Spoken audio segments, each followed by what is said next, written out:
Yes, welcome back. ഇപ്പോൾ morning walk നമ്മളിങ്ങനെ Queen's പാർക്കിലൂടെ ഇങ്ങനെ നമ്മൾ നടക്കുകയാണ്. ഇവിടെ ഒരു വലിയൊരാളുണ്ട്, നമുക്ക് ആളെ അവിടെ ചോദിക്കാം. Hello hello hello, good morning. Good morning, good morning, say good morning. എനിക്ക് മാധ്യമപ്രവർത്തകരെ കാണുന്നതേ ഇഷ്ടമല്ല. രാവിലെ മൈക്കുമായിട്ട് ഇറങ്ങിക്കോളൂ, എനിക്കിതൊന്നും കാണുകയേ വേണ്ട എന്ന് പറഞ്ഞ് മൊത്തത്തിൽ. എനിക്കങ്ങനെ പേരൊന്നുമില്ല, ഉറക്കത്തില്ല. ഇല്ല, ഞാനിന്ന് രാവിലെ തന്നെ പ്രതിഷേധത്തിലാണ് എന്നുള്ള രീതിയിൽ നിൽക്കുകയാണ്. അപ്പൊ കുഞ്ഞിനെ കരയിപ്പിക്കണ്ട. ഇല്ല. അപ്പൊ അടുത്ത വാർത്തയിലേക്ക് പോവാം. നേരത്തെ പറഞ്ഞതുപോലെ മലപ്പുറം ഊർങ്ങാട്ടിരിയിൽ കാട്ടാന കിണറ്റിൽ വീണിട്ടുണ്ട്. കൂരങ്കല്ല് സണ്ണിയുടെ കൃഷിയിടത്തിലെ കിണറ്റിലാണ് കാട്ടാന വീണത്. വനംവകുപ്പും പോലീസും ആനയെ കരകയറ്റാൻ ശ്രമം നടത്തുന്നു. പുലർച്ചെ 1 മണിയോട് കൂടിയാണ് ഈ വെറ്റിലപ്പാറ കൂരങ്കല്ല് എന്ന സ്ഥലത്ത് കൃഷിയിടത്തിലെ കിണറ്റിൽ കാട്ടാന വീണിരിക്കുന്നത്. വലിയ ആഴമുള്ള ഒരു കിണറല്ല, അതിൽ വെള്ളമുണ്ട്. നമുക്ക് ഈ ദൃശ്യങ്ങളിൽ നിന്ന് തന്നെ കാണാം. ഇവിടെ 2 കാട്ടാനകളാണ് ഇറങ്ങിയിരുന്നത്. അതിലൊന്നാണ് ഇപ്പോൾ ഈ കിണറ്റിൽ വീണിരിക്കുന്നത്. ഇത് കൂരങ്കല്ല് സ്വദേശിയായിട്ടുള്ള സണ്ണി എന്ന ആളുടെ കൃഷിയിടമാണ്. ഈ കൃഷിയിടത്തിലാണ് കാട്ടാന വീണിരിക്കുന്നത്. സണ്ണി ഇപ്പോൾ നമ്മുടെ കൂടെയുണ്ട്. നമ്മൾ ഈ പ്രദേശത്താണ് നിൽക്കുന്നത്. ഇന്നലെ രാത്രി ഒരു 1 മണിയോടുകൂടി ഇത് വന്നു. അതിൻ്റെ തലേദിവസം ഇവിടെ വന്നിരുന്നു. അതിലൂടെ വന്ന് കുറച്ച് കപ്പയൊക്കെ പറിച്ച് നിന്ന് വീടിൻ്റെ അതിലൂടെ കയറി മുകളിൽ കയറി കുറച്ച് കൈതയോ അതും ഇതൊക്കെ കുടിച്ച് പോവുക. ഇത് ഇന്നലെ വന്ന് 1 മണിയായപ്പോൾ ഇവിടെ വന്ന് വാഴ ഒടിക്കുന്നുണ്ട്. ഇറങ്ങി ചെന്നപ്പം ലൈറ്റ് തെളിച്ച് നോക്കിയപ്പോൾ അതിങ്ങോട്ട് തിരിഞ്ഞ് വന്ന് അതിങ്ങോട്ട് കയറിയിട്ട് ഇതിലേക്ക് വന്ന് ചാടുക. ഇത് ഇവിടെ അടുത്ത് തന്നെ ഫോറസ്റ്റ് ഉണ്ടോ? ഉണ്ട്. പത്തനാപുരത്ത് ഫോറസ്റ്റ് സ്റ്റേഷൻ ഉണ്ട്, അവിടെ അറിയിച്ചു. അവരൊക്കെ എത്തി. കൊടുമ്പുഴ വനമേഖലയെ ബന്ധപ്പെട്ട അതെ. ഇവിടെ ഇതുപോലെ കാട്ടാന ശല്യം ഉള്ള പ്രദേശമാണോ? അതെ. കുറേ ഉണ്ട്. ഇതാണ് ഏറ്റവും വലിയ ശല്യക്കാരൻ. ഇവിടെ ശല്യമുള്ളതാണ്. ഇത് കുറേ ആയി ഈ ശല്യം തുടങ്ങിയിട്ട്. ഒരു 5-6 മാസമായിട്ട് നിരന്തരം ആന വന്നിട്ട് ഇവിടെ കൃഷിയും തെങ്ങും കവുങ്ങും എല്ലാം നശിപ്പിച്ചുകൊണ്ടിരിക്കുകയാണ്.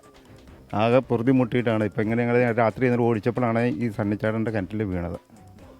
അപ്പോൾ നിങ്ങൾ പടക്കമൊക്കെ പൊട്ടിച്ച് ഇതിനെ കയറ്റി വിടാനുള്ള ശ്രമം നടത്തുമായിരുന്നോ? അത് തന്നെ. പടക്കമൊക്കെ പൊട്ടിച്ച് ഫോറസ്റ്റുകാർ വരുന്നുണ്ട്. അപ്പം പടക്കമൊക്കെ പൊട്ടിച്ച് കയറ്റി വിടാനുള്ള നിർത്തലാണ് സംഭവം ഇങ്ങനെ കിണറ്റി വീണത്. ഒരാന കിണറ്റിൽ വീണത്. ഓക്കെ.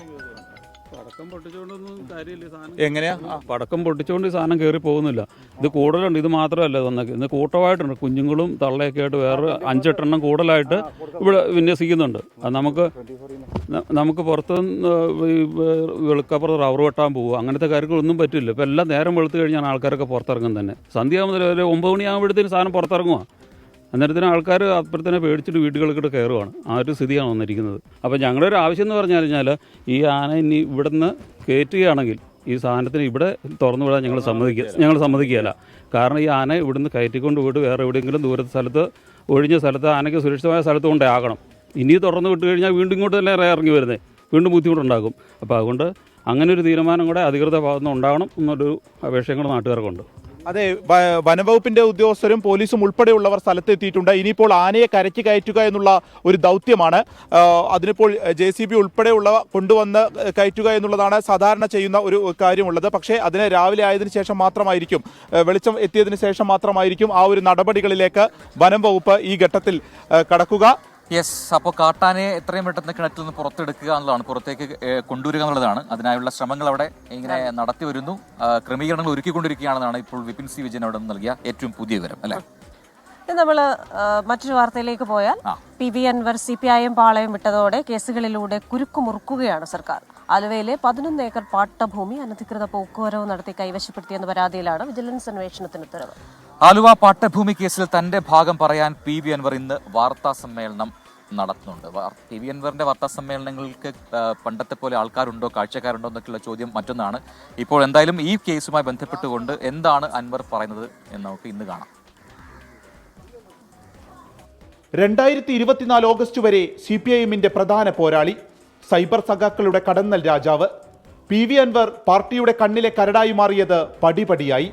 ആദ്യം Malappuram SP Sujith Das, ADG PMR Ajith Kumar, പിന്നീട് മുഖ്യമന്ത്രിയുടെ പൊളിറ്റിക്കൽ സെക്രട്ടറി P ശശി, ഒടുവിൽ മുഖ്യമന്ത്രിക്കെതിരെ തന്നെ കടുത്ത ഭാഷയിലുള്ള ആരോപണങ്ങൾ. പാർട്ടിയുമായി 2012 മുതലുള്ള നീക്കുപോക്കും 2016 മുതലുള്ള തെളിഞ്ഞ ബന്ധവും പൊട്ടി. അൻവറിനുമേൽ പഴയതും പുതിയതുമായ കേസുകളിൽ ഒരു വിട്ടുവീഴ്ചയും ഉണ്ടാകില്ലെന്ന് അടിവരയിടുകയാണ് സർക്കാർ. ഒടുവിലിതാ വിജിലൻസ് അന്വേഷണം. ആലുവ ഇടത്തയിലുള്ള 11 ഏക്കർ പാട്ടഭൂമി പോക്കുവരവ് നടത്തി നിയമവിരുദ്ധമായി കൈവശപ്പെടുത്തി എന്നതാണ് കേസ്. ഇതിൽ പ്രാഥമിക അന്വേഷണം വിജിലൻസ് നടത്തിയപ്പോൾ അൻവർ MLA ആയിരുന്നു. പിന്നീട് ഇപ്പോഴാണ് വിശദമായ അന്വേഷണത്തിന് ആഭ്യന്തര അഡീഷണൽ ചീഫ് സെക്രട്ടറി ഉത്തരവിടുന്നത്. അനധികൃതമായി ഒന്നും ചെയ്തിട്ടില്ലെന്നും മുഖ്യമന്ത്രിയുടെ പകപോക്കലെന്നും അൻവർ. തീർത്തും അടിസ്ഥാനരഹിതമാണ്. ആര് വിചാരിച്ചാലും അത് പൊളിച്ചു നീക്കില്ല. ഈ രാജ്യത്തൊരു നിയമം നിലനിൽക്കുന്നുണ്ടെങ്കിൽ അല്ല, അത് എന്ത് പോക്കിയാലും കുഴപ്പമില്ല. പക ഏറ്റെടുക്കാൻ തയ്യാറായിട്ടാണല്ലോ ഞാൻ പോകുന്നത്. അപ്പോൾ പക പോക്കിക്കോട്ടെ, അതുകൊണ്ടെന്താ കുഴപ്പം? നിലമ്പൂർ DFO ഓഫീസ് ആക്രമിച്ചതിൽ ജാമ്യമില്ലാ വകുപ്പ് പ്രകാരം രാത്രി തന്നെ അറസ്റ്റ് ചെയ്തതുൾപ്പെടെ അൻവറിനോട് ഇനി മയമുണ്ടാകില്ല എന്നതിന്റെ സാക്ഷ്യമാണ്.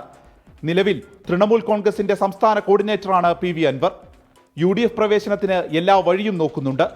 പക്ഷേ UDFൽ ഏകസ്വരം കൈവരുന്നതേയില്ല. ഇതിനിടെ പഴയ തൃണമൂൽ കോൺഗ്രസുകാർ അൻവറിനെതിരെ രംഗത്തു വന്നതും നിലമ്പൂരിന്റെ സുൽത്താൻ എന്ന് ഒരു കാലത്ത് വാഴ്ത്തപ്പെട്ട അൻവറിന് രാഷ്ട്രീയ തലവേദന തന്നെയാണ്. 24 മലപ്പുറം. യെസ്, അപ്പോൾ ഇന്നത്തെ വാർത്താ സമ്മേളനത്തിൽ PV അൻവർ എന്ത് പറയുന്നു എന്ന് നമുക്ക് കാത്തിരുന്ന് കാണാം. അപ്പോൾ ക്വീൻസ് പാർക്കിൽ ഇപ്പോൾ ഏതാണ്ട് വെളിച്ചമൊക്കെ വന്നു തുടങ്ങിയിട്ടുണ്ട്. അപ്പോൾ ഇതിൻ്റെ കുറച്ചുകൂടി മനോഹാരിത പ്രേക്ഷകർക്ക് മനസ്സിലായി കാണുമെന്ന് പ്രതീക്ഷിക്കുന്നു, മനസ്സിലായിക്കൊണ്ടിരിക്കുന്നു പ്രതീക്ഷിക്കുന്നു. അപ്പോൾ ഇത് മാത്രമല്ല, ഇനിയുമുണ്ട് കാഴ്ചകളും വിശേഷങ്ങളും ഒക്കെ ഇവിടെ. അപ്പോൾ അത് പറഞ്ഞു തരാൻ ഏറ്റവും യോഗ്യനായ അല്ലേ ഒരു ആൾക്കൂട്ടമുണ്ട്. പക്ഷെ അതിൽ ക്യാപ്റ്റൻ മുന്നിൽ തന്നെ ഉണ്ട്, നമ്മുടെ ഈ കൗൺസിലർ ബാസിം ബാബു ചേട്ടൻ. നമസ്കാരം. അപ്പം നമ്മൾ ഈ പാർക്കിനെ കുറിച്ച് ഇങ്ങനെ പറയായിരുന്നു. ഈ പാർക്കിലെ ഈ ചിത്രപ്പണികൾ തന്നെ ഉണ്ട് എന്താണ് ഈ പാർക്കിന്റെ ചരിത്രം എന്നുള്ളത്. അപ്പൊ എന്താണ് ഇങ്ങനെ ഒരു സ്ഥലം അത് ഈ രീതിയിലേക്ക് മാറ്റാനുണ്ടായ സാഹചര്യം? സ്ഥലം എന്ന് പറഞ്ഞിട്ടുണ്ടെങ്കിൽ പ്രദേശവാസികൾക്ക് ഇരിക്കുന്നവർക്ക് എല്ലാം തന്നെ അറിയാം. ഇങ്ങോട്ടേക്ക് ഒരു ആൾസഞ്ചാരമില്ലാത്തൊരു പ്രദേശമായിരുന്നു. ആളുകൾ പോകാൻ മടിക്കുന്ന അല്ലെങ്കിൽ ഒരു പേടി ഉള്ളൊരു സ്ഥലമായിരുന്നു. കാരണം ഒരു ലൈറ്റ് പോലും ഇല്ലാത്തൊരു പ്രദേശം. അപ്പോൾ ഒരു മാലിന്യ കൂമ്പാരമായി കിടന്ന ഒരു പ്രദേശം ഈ രീതിയിലൊരു ഇത്രയും ആളുകൾ രാവിലെ ഒരു ആരോഗ്യ സംരക്ഷണത്തിന് വേണ്ടി ഉപയോഗിക്കുന്ന തരത്തിലേക്ക് മാറ്റാൻ സാധിച്ചതിൽ വളരെയധികം സന്തോഷമുണ്ട്. അതിനനുസരിച്ച് അതിലേറെ കഷ്ടപ്പാടുണ്ട്. കാരണം ഇത്രയും മാറ്റുക, പിന്നെ ഈ ഒരു കോർപ്പറേഷൻ്റെ സാഹചര്യം ഇതൊക്കെ തരണം ചെയ്താണ് ഇങ്ങനത്തെ ഒരു ചെയ്തത്. അതിന് മേയറിനോടും ഈ എക്യുപ്മെന്റ്സ് ഒക്കെ സ്പോൺസർ ചെയ്ത് എറണാകുളത്തിന്റെ MP ഹൈബീഡനാണ്. അപ്പോൾ അദ്ദേഹത്തോട് എല്ലാവരോടും പ്രത്യേകം ഞാൻ നന്ദി പറയുകയാണ് ഈ ഒരു അവസരത്തിൽ.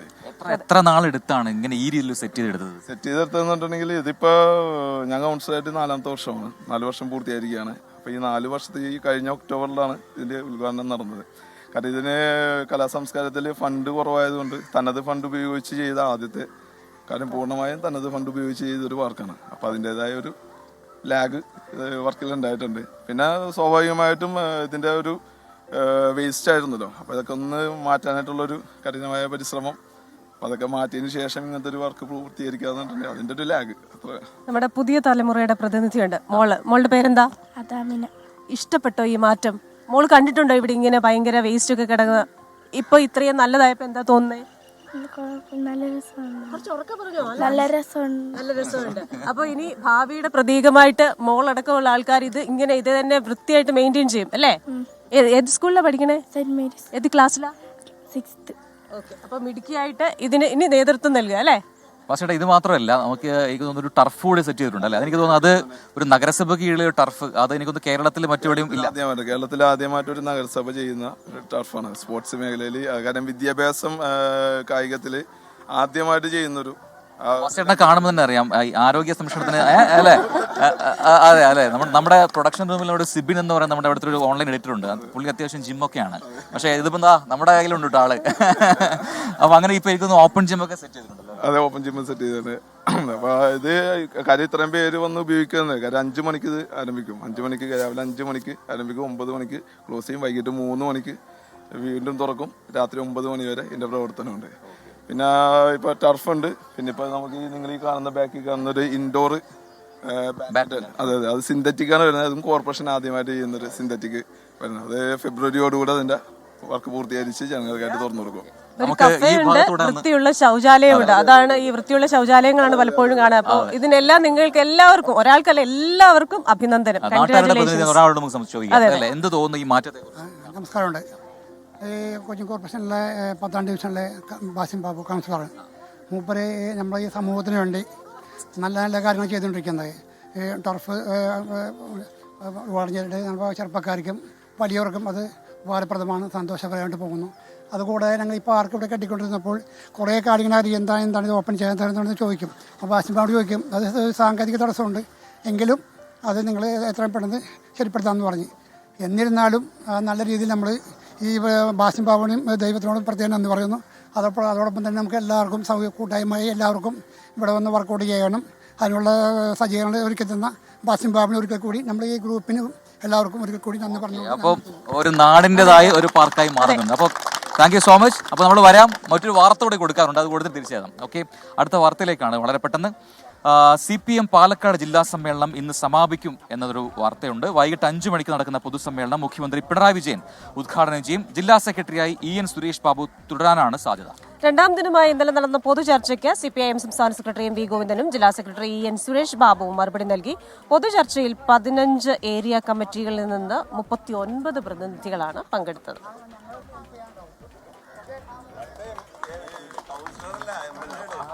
അപ്പൊ വളരെ പെട്ടെന്ന് ഒരു ചെറിയ ഇടവേളയ്ക്ക് അങ്ങനെ പോകുന്നതിന് മുമ്പ് അവാർഡിന്റെ ചെലവുണ്ടെന്ന് ദിനേശ് ഹരിപ്പാട് ചോദിച്ചിരിക്കുന്നു. അതുപോലെ തന്നെ K ശിവദാസ്, ബിന്ദു P നായർ ഇതുപോലെ കേരളത്തിൽ എല്ലായിടത്തും ഉണ്ടായിരുന്നെങ്കിൽ എത്ര നല്ല. തീർച്ചയായും മാതൃകയാക്കാവുന്ന പ്രവർത്തനമാണ്, ജനങ്ങളുടെ കൂട്ടായ്മയാണ്. അതേപോലെ തന്നെ അപ്പോൾ ജനങ്ങളെ ഒത്തുചേർന്ന് പിടിച്ച നമ്മൾ ഒരാവശ്യം മുന്നോട്ട് വെച്ച് കഴിഞ്ഞാൽ എങ്ങനെ നമ്മളുടെ രാഷ്ട്രീയക്കാർ നമ്മുടെ കൂടെ നിൽക്കും. അത് നമ്മളൊന്ന് ട്രൈ ചെയ്ത് നോക്കണം.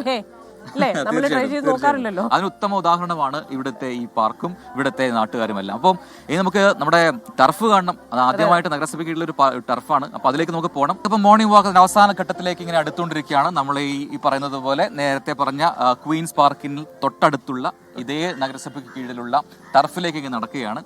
അപ്പോൾ അതിനു മുമ്പ് ഒരു വാർത്ത കൂടി കൊടുക്കാം. അതെ, CPIM എറണാകുളം ജില്ലാ സമ്മേളനം തുടങ്ങാനിരിക്കെ പാർട്ടിയെ അക്ഷരാർത്ഥത്തിൽ പ്രതിരോധത്തിലാക്കിയിരിക്കുകയാണ് കൂത്താട്ടുകുളം നഗരസഭാ കൌൺസിലർ കലാരാജു. പാർട്ടിക്കെതിരായ ആരോപണങ്ങളിൽ കലാരാജു ഉറച്ചു നിൽക്കുമ്പോൾ മറുവശത്ത് പാർട്ടിയെ ചതിച്ചു എന്നതാണ് CPIMന്റെ വാദം. അതേസമയം ഏരിയ സെക്രട്ടറി ഉൾപ്പെടെ പ്രതിയായ കേസിൽ കൂടുതൽ അറസ്റ്റ് നടപടികളിലേക്ക് കടക്കാനൊരുങ്ങുകയാണ് അന്വേഷണ സംഘം.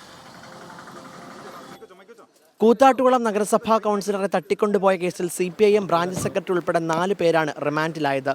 പാർട്ടി ഏരിയ സെക്രട്ടറി ഉൾപ്പെടെ 45 പേരെ പ്രതി ചേർത്താണ് കേസ്. കൂടുതൽ അറസ്റ്റ് നടപടികളിലേക്ക് കടക്കാനാണ് പ്രത്യേക അന്വേഷണ സംഘത്തിന്റെ തീരുമാനം. കലാരാജുവിന്റെ രഹസ്യമൊഴി ഇന്നലെ രേഖപ്പെടുത്തി. കടവന്തറ ഇന്ദിരാഗാന്ധി സഹകരണ ആശുപത്രിയിൽ ചികിത്സയിൽ തുടരുന്ന കല കോലഞ്ചേരി മജിസ്ട്രേറ്റ് കോടതിയിലെത്തിയാണ് രഹസ്യമൊഴി നൽകിയത്. ഈ മാസം 25-ന് CPIM ജില്ലാ സമ്മേളനം തുടങ്ങാനിരിക്കെ പാർട്ടിക്കെതിരെയുള്ള ആരോപണങ്ങൾ കടുപ്പിക്കുകയാണ് കലാരാജു. ഇനി ഒരിക്കലും പാർട്ടിക്കൊപ്പം ഉണ്ടാകില്ലെന്നും കല വ്യക്തമാക്കി. 25 വർഷം ഞാൻ കൂടെ നടന്ന പാർട്ടി എന്നെ ഒരു 2 ദിവസം എന്നെ കണ്ടില്ല എന്നുള്ള പേരിൽ ഇത്രയും അക്രമം അഴിച്ചു വിട്ടപ്പോൾ ഇനി എനിക്ക് പാർട്ടിയെ വിശ്വസിച്ച് മുന്നോട്ട് പോകാൻ പ്രയാസമാണ്. തുടരാൻ എനിക്ക് ആഗ്രഹമില്ല. കലയുടെ ആരോപണങ്ങളെ രാഷ്ട്രീയമായി നേരിടാനാണ് CPIM തീരുമാനം. ഇതിനെ സാധൂകരിക്കുന്ന ദൃശ്യങ്ങളും പുറത്തുവിട്ടിരുന്നു. ചേച്ചി ഇന്ന് ഒരു അവിശ്വാസ പ്രമേയത്തിന്റെ പേരിൽ ഒരാൾ അവർക്ക് വേണം, അതിനു വേണ്ടിയിട്ട് മാത്രം ചേച്ചി ശ്രമിക്കില്ല. അല്ലാണ്ട് ചേച്ചിയോട് ആത്മാർത്ഥതയോ എനിക്ക് ചേച്ചിയെ വിലക്കെടുക്കുകയോ കൂത്താട്ടുകുളത്ത് പോലീസിനെ ആക്രമിച്ച കേസിൽ DCC പ്രസിഡന്റ് മുഹമ്മദ് ഷിയാസിനെയും യൂത്ത് കോൺഗ്രസ് സംസ്ഥാന വൈസ് പ്രസിഡന്റ് അബിൻ വർക്കിയും പ്രതി ചേർത്ത് ജാമ്യമില്ലാ വകുപ്പ് പ്രകാരം കേസെടുത്തിട്ടുണ്ട്. 24 കൊച്ചി. യെസ്, നമുക്ക് അടുത്തൊരു വാർത്തയിലേക്ക് പെട്ടെന്ന് പോയാലോ. വയനാട്ടിലേക്കാണ്. വയനാട് DCC ട്രഷറർ NM വിജയന്റെ ആത്മഹത്യയുമായി ബന്ധപ്പെട്ട പ്രതി ചേർത്ത IC ബാലകൃഷ്ണൻ MLA ഇന്ന് ചോദ്യം ചെയ്യലിന് ഹാജരായേക്കും. ബത്തേരി DYSP അബ്ദുൾ ഷരീഫിന്റെ നേതൃത്വത്തിലുള്ള സംഘമാണ് ചോദ്യം ചെയ്യുക. ആത്മഹത്യാ പ്രേരണാ കുറ്റമാണ് IC ബാലകൃഷ്ണനെതിരെ ചുമത്തിയിരിക്കുന്നത്. വിവരങ്ങളുമായി സുജിത്ത് അയ്യപ്പത്താണ് വയനാട്ടിൽ നിന്നും ടെലിഫോൺ ലൈനിൽ ചേരുന്നത്. Sujith, very good morning.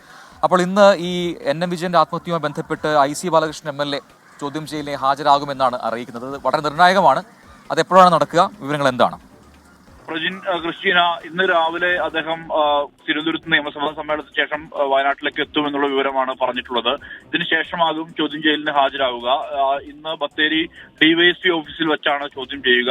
അന്വേഷണ സംഘത്തിന്റെ തലവനായിട്ടുള്ള DYSP അബ്ദുൾ ഷെരീഫിന്റെ നേതൃത്വത്തിലുള്ള സംഘമാണ് ഇതുമായി ബന്ധപ്പെട്ട ചോദ്യം ചെയ്യൽ നടത്തുക. പ്രധാനമായും ഈ NM വിജയന്റെ കത്തിൽ പേരുള്ള ആളുകളെ പ്രതി ചേർത്താണ് പോലീസ് കേസെടുത്തിരിക്കുന്നത്. അതിൽ ഇന്നലെ 2 പേരുടെ ചോദ്യം ചെയ്യൽ പൂർത്തിയായിരുന്നു. DCC പ്രസിഡന്റ് ND അപ്പച്ചന്റെയും ഒപ്പം തന്നെ മുൻ കോൺഗ്രസ് നേതാവായിട്ടുള്ള KK ഗോപിനാഥന്റെയും ചോദ്യം ചെയ്യലാണ് പൂർത്തിയായത്. ഇതിനുശേഷം ഇവരുടെ അറസ്റ്റ് രേഖപ്പെടുത്തി. മുൻകൂർ ജാമ്യമുള്ളതിനാൽ സാങ്കേതിക നടപടി മാത്രമാണ് ഈ അറസ്റ്റ് രേഖപ്പെടുത്തൽ എന്നുള്ളത്. ആത്മഹത്യാ പ്രേരണ കുറ്റമാണ് ഇവർക്കെതിരെ ചുമത്തിയിട്ടുള്ളത്. ഈ IC ബാലകൃഷ്ണനെതിരെയും സമാനമായ കുറ്റം തന്നെയാണ് ചുമത്തിയിട്ടുള്ളത്. IC ബാലകൃഷ്ണന്റെ ചോദ്യം ചെയ്യൽ ഇന്ന് രാവിലെ മുതൽ നടക്കും. 3 ദിവസത്തെ ചോദ്യം ചെയ്യൽ നടപടിയാണ്. ഇതിനുശേഷം അറസ്റ്റ് രേഖപ്പെടുത്താനുള്ള സാധ്യത തന്നെയാണ് കാണുന്നത്. അതേസമയം ഈ വിഷയം ഉയർത്തിക്കൊണ്ട് CPIM പ്രതിഷേധം കടുപ്പിക്കാനുള്ള തീരുമാനമാണ്. CPM ബത്തേരിയിൽ 25-ാം തീയതി മനുഷ്യച്ചങ്ങല ഉൾപ്പെടെ നടത്താനുള്ള തീരുമാനത്തിലേക്ക് എത്തിയിട്ടുണ്ട്. മാത്രമല്ല ഇതുമായി ബന്ധപ്പെട്ട പ്രചാരണ ജാഥകൾ 3 മേഖല കേന്ദ്രീകരിച്ചുള്ള പ്രചാരണ ജാഥകളും CPIM നടത്തുന്നുണ്ട്. അത്തരത്തിൽ വലിയ രീതിയിലുള്ള രാഷ്ട്രീയ പ്രതിരോധം ഒരു ഭാഗത്ത് CPM സൃഷ്ടിക്കുന്നു. ഇതിനിടയിൽ ഇന്നലെ KPC പ്രസിഡന്റ് K സുധാകരൻ ഈ ബന്ധുക്കളെ, അതായത് NM വിജയന്റെ വീട്ടിലെത്തിയിരുന്നു. മാത്രമല്ല ബന്ധുക്കളുമായി കൂടിക്കാഴ്ച നടത്തി ഈ വായ്പ ഏറ്റെടുക്കുന്ന അടക്കമുള്ള കാര്യങ്ങളിൽ, അദ്ദേഹത്തിന്റെ കടം ഏറ്റെടുക്കുന്ന അടക്കമുള്ള കാര്യങ്ങളിൽ ഒരു തീരുമാനം ഉണ്ടാകുമെന്നുള്ള വളരെ പോസിറ്റീവായിട്ടുള്ള മറുപടി കുടുംബാംഗങ്ങൾക്ക് നൽകിയിട്ടുണ്ട്. കുടുംബാംഗങ്ങൾ അത് തുറന്നു പറയുന്ന ഒരവസ്ഥ ഉണ്ടായിട്ടുണ്ട്. എന്തായാലും ഒരു ഭാഗത്ത് CPM ശക്തമായ രീതിയിൽ പ്രതിഷേധം തുടരുന്നു. അതിൽ MLA-യുടെ രാജി ആവശ്യപ്പെട്ടുകൊണ്ടാണ് CPM പ്രതിഷേധം തുടരുന്നത്. പ്രജിൻ ക്രിസ്റ്റീന. ശരി, സുജിത് അയ്യപ്പത്താണ് വയനാട്ടിൽ നിന്നും വിശദാംശങ്ങൾ നൽകിയത്.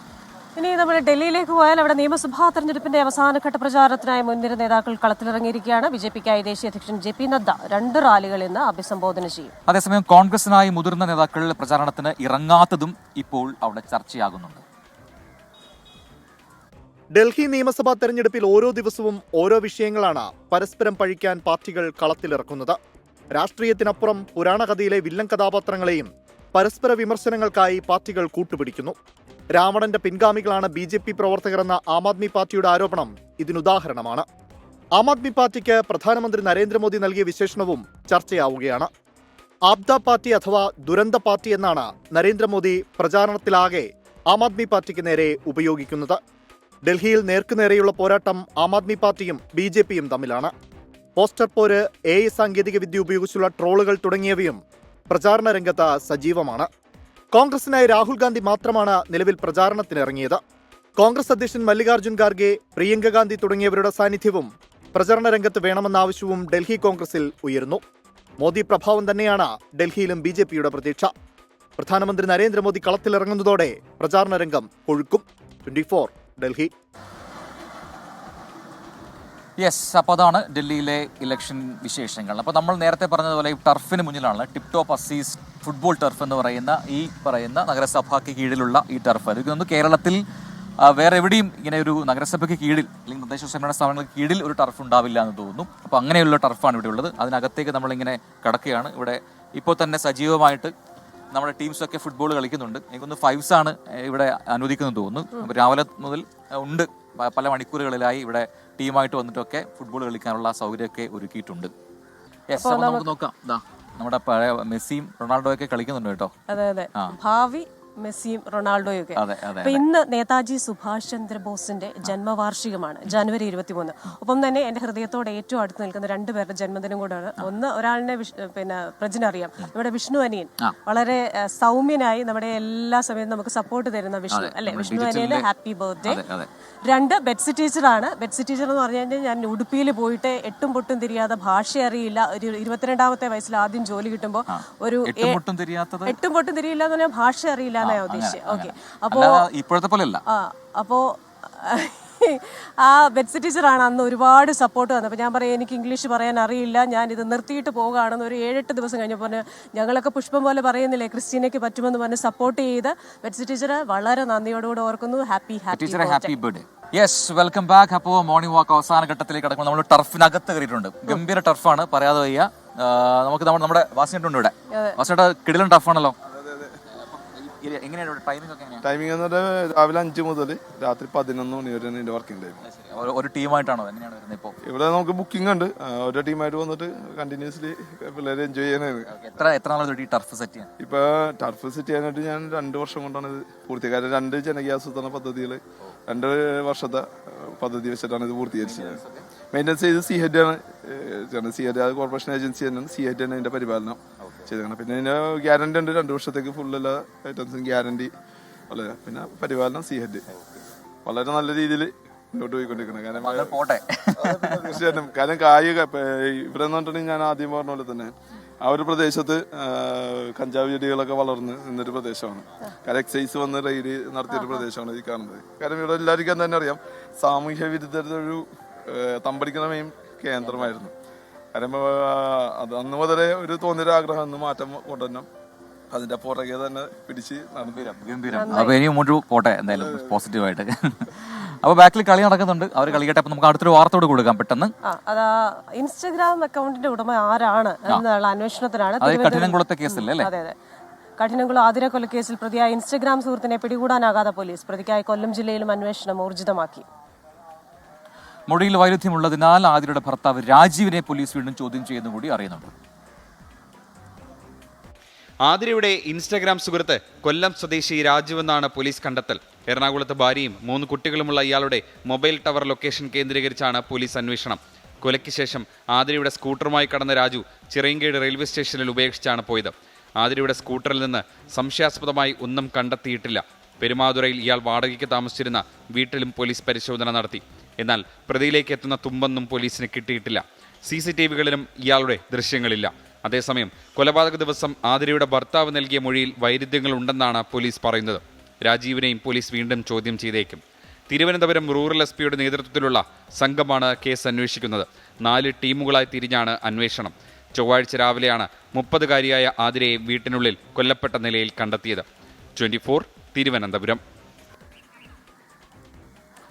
യെസ്, അപ്പോൾ നമ്മൾ മോർണിംഗ് വാക്കിന്റെ അവസാന ഘട്ടത്തിലേക്ക് എത്തുമ്പോൾ ക്രിസ്ത്യന ചെറിയാൻ ഒരു പെനാൽറ്റി അടിക്കാൻ പോവാണ്. ആ കാഴ്ചയിലേക്കാണ് നമ്മൾ പോകുന്നത്. ഗൈസ്, ഒരു പെനാൽറ്റി കിക്ക് എടുക്കാൻ നമ്മുടെ ക്രിസ്ത്യന ചെറിയാൻ തടുക്കാൻ റെഡിയാണോ? ഗോളി ആരാ?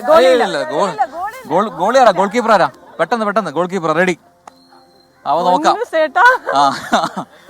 മെസ്സിയെ മനസ്സിൽ ധ്യാനിച്ചുകൊണ്ട് ഇതാ അടിക്കുന്നു. അടിപൊളിയായിട്ടുണ്ട്. അപ്പൊ ഇവർക്ക് കളി അറിയാം എന്ന് മനസ്സിലായി. നന്നായിട്ടുണ്ട്. ഇത് കാണുന്ന